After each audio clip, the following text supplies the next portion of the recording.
Assalamualaikum warahmatullahi wabarakatuh. Oke, balik lagi di channel ini bersama saya. Kali ini kami akan membahas seputar UMPTKIN. Jadi aku udah ditemani bersama Riau Hernando Fitra. Jadi kami bakal ngerekap 10 pertanyaan yang sering ditanyakan calon-calon mahasiswa yang akan ngikut ujian UMPTKIN. Jadi sebelum kita mulai, jangan lupa like, comment, dan subscribe, dan share ke kawan-kawan kalian. Oke, let's see it.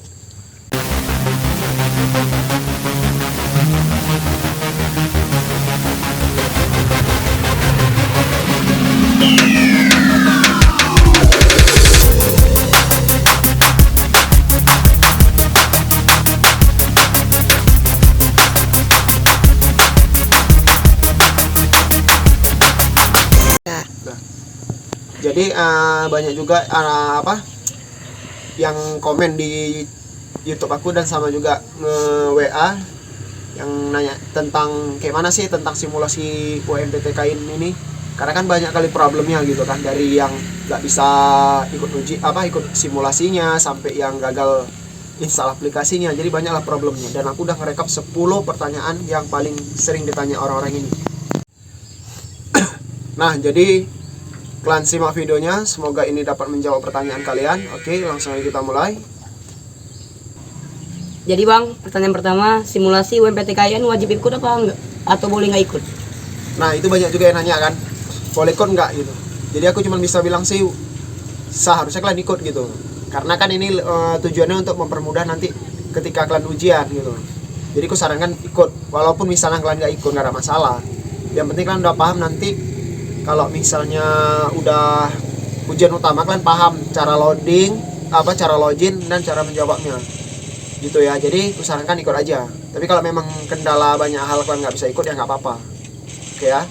Jadi bang, pertanyaan kedua, kalau nggak ikut gimana bang? Apa ada kendala? Jadi kayak aku bilang tadi ya, kalau ikut nggak apa-apa. Dan sebenarnya nggak ada ngaruh ke apapun gitu.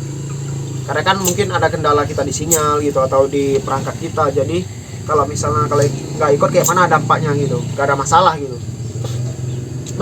Pertanyaan ketiga bang, berpengaruh nggak ke nilai ujian kita? Nah, ini banyak juga yang nanya gitu. Sebenarnya nggak ada masalah gitu ya. Sama sekali nggak ada berpengaruh gitu. Walaupun kalian jawabnya nanti 0 ataupun kalian jawabnya pun nilai 100, juga nggak bakal ngaruh ke nilai ujian utama kalian gitu. Karena ini hanya sekedar simulasi, sama seperti kalian ketika kelas 3 gitu kan, ada simulasi UNBK gitu. Kalau untuk yang di madrasah namanya UMBNBK kan ada juga tuh simulasinya. Nah, itu kan nggak berpengaruh. Sekedar untuk memahirkan kalau kalian nanti ujian utama gitu. Jadi jelas ya, nggak berpengaruh sedikit pun ke nilai kalian. Pertanyaan kelima bang, soal simulasinya yang benar 10 soal atau 90 soal bang? Ini banyak variasi nih. Jadi kawan-kawan kemarin yang udah ikut simulasi gitu, mereka pada ragu kok bisa ada kok ada soalnya 10, kok ada yang 90. Itu juga nggak berpengaruh dan bukan salah kalian gitu. Itu memang dari sononya gitu ya.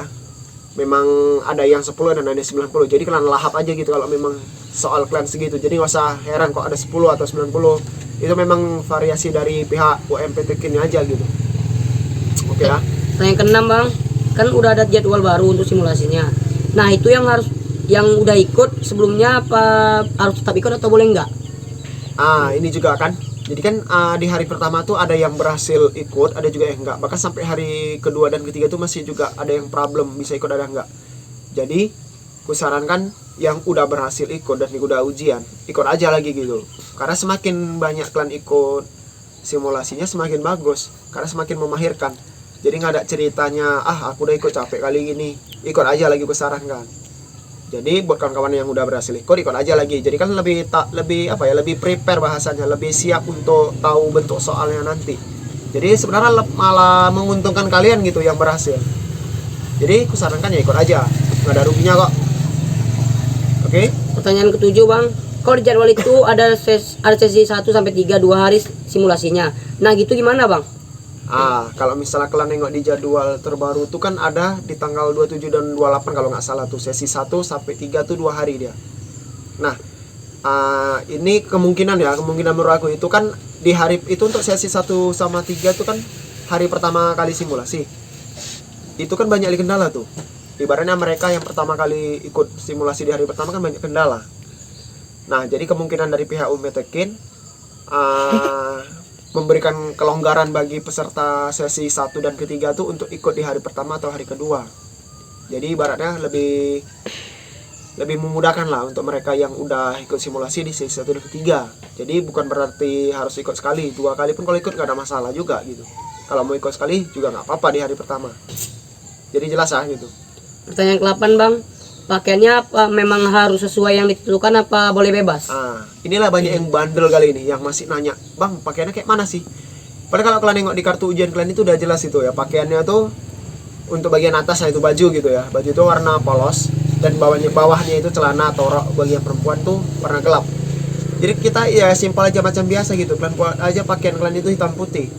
Karena kalau misalnya kalian berpikir mereka nggak tahu gitu pihak UMTK, mereka tuh bisa ngecek kalian tuh dari kamera. Karena kalau kalian ingat pas nginstal aplikasinya tuh kan ada notifikasi izinkan kamera, itulah mereka untuk mengecek bahwasannya kalian sudah mengikuti sesuai dengan prosedur yang mereka tentukan apa enggak. Seperti juga dengan jarak orang gitu kan, jarak orang sekelilingnya itu kan kalau nggak salah radius 3 meter tuh harus bersih, clear, nggak ada orang. Jadi kalian kalau memang pakaiannya nggak bisa warna putih, carilah yang mendekati warna putih gitu, penting polos. Jadi saran ini harus tetap ikut aja gitu kan, nggak ada susahnya gitu ngikut sesuai dengan peraturan mereka tentukan gitu.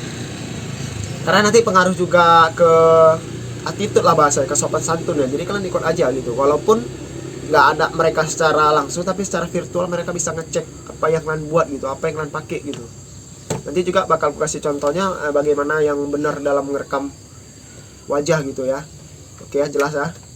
Pertanyaan 9 Bang, boleh makan nggak pas simulasi ataupun minum Bang? Nah ini juga kadang heran aku, kok bisa lah orang di ujian tuh makan gitu.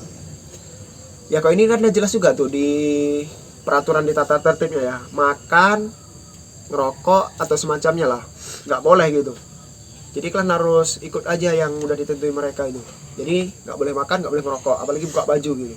Karena ada juga yang tengok di Facebook gitu ya, ada yang ngerokok gitu, ada yang sambil di jalan ujiannya. Jadi banyaklah yang nggak sesuai dengan ketentuan yang mereka tentuin.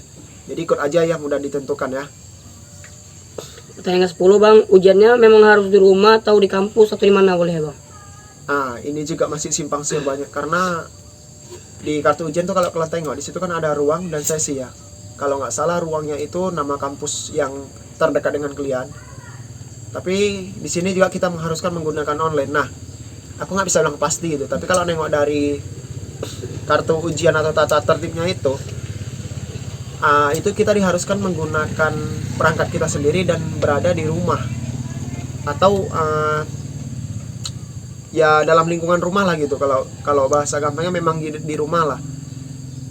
Tapi nggak menutup kemungkinan juga nanti kedepannya di hari H bakal dibuat seperti UTBK gitu di kampus terdekat, menggunakan perangkat kita ataupun perangkat disediakan gitu, tapi dengan protokol kesehatan. Tapi juga tidak menutup kemungkinan dikerjakan di rumah seperti simulasi ini. Jadi intinya kalian siapkan aja gitu. Kalau misalnya di rumah kalian ready, kalau misalnya di kampus kalian ready.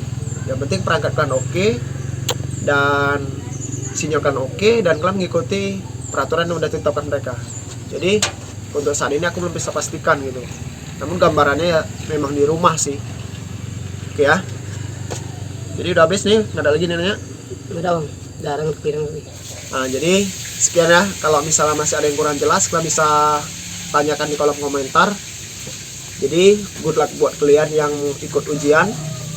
Semoga diberikan kemudahan dan bisa lulus di perguruan tinggi yang kalian inginkan. Tetap belajar dan tetap berdoa, dan jangan lupa tetap jaga kesehatan. Oke ya. Sekali lagi jangan lupa like, comment, dan subscribe, dan share ke kawan kalian. Oke. Wassalamualaikum warahmatullahi wabarakatuh. See you next time.